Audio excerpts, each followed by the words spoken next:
हाय friends, myself Shakar Ahmed. आज मैं आपको साइंस से रिलेटेड कुछ बताना चाहता हूँ। थर्मोडायनेमिक्स फिजिक्स का एक बहुत इंपॉर्टेंट और बहुत इंटरेस्टिंग टॉपिक है थर्मोडायनेमिक्स। तो मैं आज आपको थर्मोडायनेमिक्स के बारे में अपने वर्ड्स में कुछ एक्सप्लेन करना चाहता हूँ। तो व्हाट इज थर्मोडायनेमिक्स।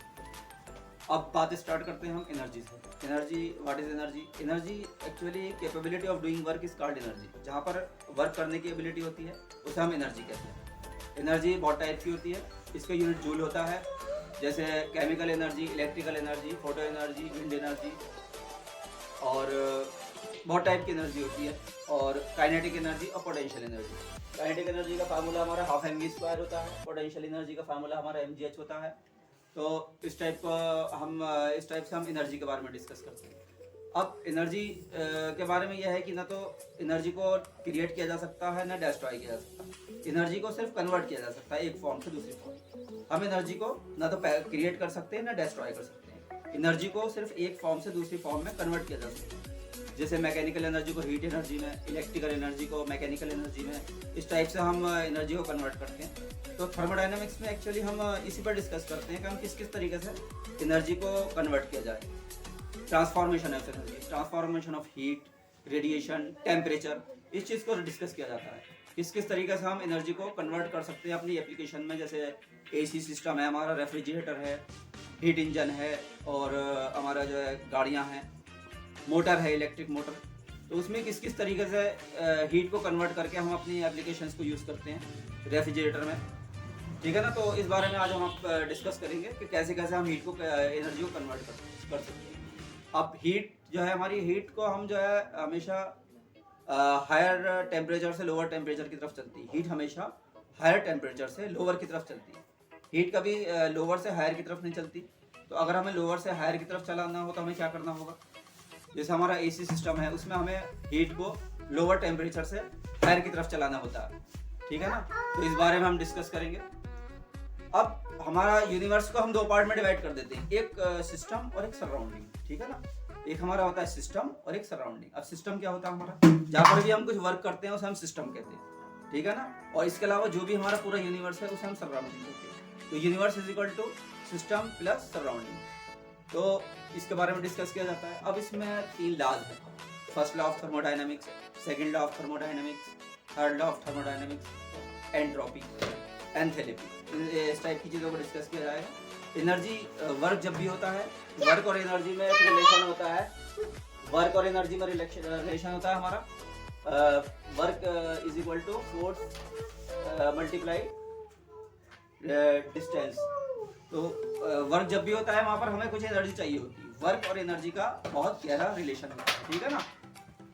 अच्छा, अब होता क्या है हमारा कि सिस्टम क्या है। सिस्टम को भी हम कई तरीके से डिफाइन कर सकते हैं। सिस्टम जहाँ भी हमारा जो वर्क हो रहा है उसे हम सिस्टम कहते हैं। अच्छा, सिस्टम जो है हमारे 3 टाइप के होते हैं। ठीक है ना। एक जो होता है हमारा ओपन सिस्टम होता है, एक हमारा क्लोज सिस्टम होता है, एक आइसोलेटेड सिस्टम होता है। ओपन सिस्टम में हमारा जो है मैटर और एनर्जी जो दोनों रिलीज होते हैं। क्लोज सिस्टम में हमारी सिर्फ एनर्जी रिलीज होती है, मैटर रिलीज नहीं होता। और आइसोलेटेड सिस्टम में हमारा ना तो मैटर रिलीज होता है ना एनर्जी रिलीज होती है। तो इस तरीके से हम इन चीज़ों को एक्सप्लेन करते हैं। हमारा फर्स्ट लॉ ऑफ थर्मोडायनेमिक्स क्या है कि एनर्जी को ना तो हम क्रिएट कर सकते हैं ना डिस्ट्रॉय कर सकते हैं। एनर्जी को सिर्फ कन्वर्ट किया जा सकता है। ये हमारा फर्स्ट लॉ ऑफ थर्मोडायनेमिक्स है। ठीक है ना। इसके अलावा हमारा एंट्रोपी। एंट्रोपी क्या चीज़ है?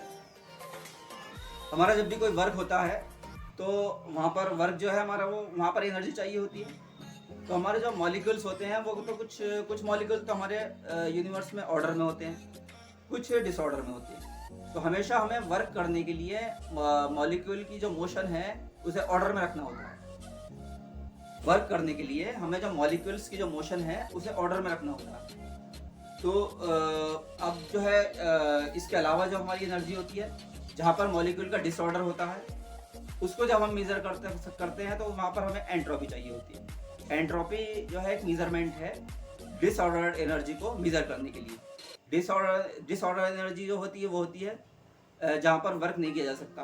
वर्क करने के लिए हमें मॉलिक्यूल की मोशन को ऑर्डर में रखना होता है। तो डिसऑर्डर एनर्जी को मेजर करने के लिए हमें एंट्रोपी चाहिए होती है। तो हम जानते हैं कि हमारी यूनिवर्स की एंट्रोपी बढ़ रही है, यानी कि डिसऑर्डर मॉलिक्यूल जो हैं उनका नंबर्स बढ़ रहा है, ठीक है ना। इसका मतलब पहले हमारा यूनिवर्स ऑर्डर में था, अब हमारा यूनिवर्स जो है वो डिसऑर्डर की तरफ बढ़ रहा है। तो इसमें थर्मोडायनामिक्स में एक बहुत इंटरेस्टिंग चीज़ है कि इसमें हमेशा हम एक ही डायरेक्शन में चलते हैं। जैसे हमारा टाइम एक ही डायरेक्शन में चलता है, हमारा यूनिवर्स डिसऑर्डर से ऑर्डर की तरफ चल रहा है, ऑर्डर से डिसऑर्डर की तरफ चल रहा है। तो डिसऑर्डर से ऑर्डर की तरफ कुछ चीज़ों को चलाने में बहुत प्रॉब्लम क्रिएट होती है। मान लीजिए कोई गिलास है, गिलास ऊपर से नीचे गिरता है, तो पहले उसके जो मॉलिक्यूल थे वो ऑर्डर में थे। गिलास जब गिरा, गिर कर टूटा वो, तो उस वक्त मॉलिक्यूल डिसऑर्डर में। तो यहाँ पर हम ऑर्डर से डिसऑर्डर की तरफ चल रहे हैं, लेकिन डिसऑर्डर से ऑर्डर की तरफ नहीं चल सकते। ऐसा नहीं हो सकता कि गिलास के टुकड़े दोबारा से फिर वो जोड़कर गिलास बन जाए। तो थर्मोडायनामिक्स इसी चीज़ को डिस्कस करता है कि हमेशा हमारा यूनिवर्स ऑर्डर से डिसऑर्डर की तरफ चलता है। डिसऑर्डर से ऑर्डर की तरफ चलाने के लिए हमें बहुत सारे इसमें एक्सटर्नल सोर्सेज का यूज़ करना होता है। इसके अलावा हमारे सिस्टम के अंदर हमारी बहुत सारी चीज़ें होती हैं कि सिस्टम में अब चीज़ें कौन कौन सी होती हैं इसमें, जैसे वॉल्यूम, टेम्परेचर, प्रेशर, डेंसिटी, इन सब चीज़ों को हमें चेंज करना होता है। अब उसमें कौन सी चीज़ चेंज होनी है, क्योंकि हमें थर्मोडायनामिक्स प्रोसेस जो होता है हमारा, वहाँ पर चीज़ें हमारी चेंज होती है। जैसे वॉल्यूम चेंज होता है, टेम्परेचर चेंज होता है, अच्छा डेंसिटी चेंज होती है, ये सारी चीज़ें चेंज होती हैं। लेकिन इसमें ऐसा होता है कि कुछ चीज़ें जो है वो चेंज नहीं होती। जैसे कभी कभी हमारी हीट चेंज नहीं होगी, बाकी सारी चीज़ें चेंज हो जाएंगी। कभी कभी हमारी डेंसिटी चेंज नहीं होगी, बाकी सारी चीज़ें चेंज हो जाएंगी। तो कौन सी चीज़ हमें देखना होता है कि कौन सी चीज़ें चेंज हो रही हैं यहाँ पर और कौन सी चीज़ें चेंज नहीं हो रही। अब हमारी यहाँ पर ये हमारा सराउंडिंग है, ये हमारा सिस्टम है जहाँ पर हमारा वर्क होता है, तो वो सिस्टम है। तो ये बीच का जो है हमारा ये वाल कहलाई जाती है, बाउंड्री वाल कहलाई जाती है। तो ये सराउंडिंग, ये सिस्टम, और ये बीच में हमारी बाउंड्री होती है इसके अंदर। अब इसमें जो है मान लो एसी सिस्टम है, एसी सिस्टम के अंदर हमारा क्या होता है कि इसमें हीट को हमारा कमरे से बाहर निकालना होता है, ठीक है ना। तो हमें यानी कि हीट को लोअर टेम्परेचर से हायर की तरफ चलाना होता है। तो यहाँ पर हमें कुछ एक्सटर्नल सोर्स चाहिए होती है। तो थर्मोडायनामिक्स इसी प्रिंसिपल पे काम करता है। अब जैसा हमारा रेफ्रिजरेटर है, उसके अंदर भी हमारा हीट या तो इनपुट में हीट होगा या आउटपुट में हीट होगा। तो हमें हीट को डिस्चार्ज करना होता है, यहाँ पे आगे हमें जो है ठंडक चाहिए होती है। ऐसे ही हमारा इलेक्ट्रिक मोटर है, उसमें हमारे इलेक्ट्रिकल एनर्जी को मैकेनिकल एनर्जी में कन्वर्ट करना होता है। तो यहाँ भी एनर्जी का कन्वर्जन है।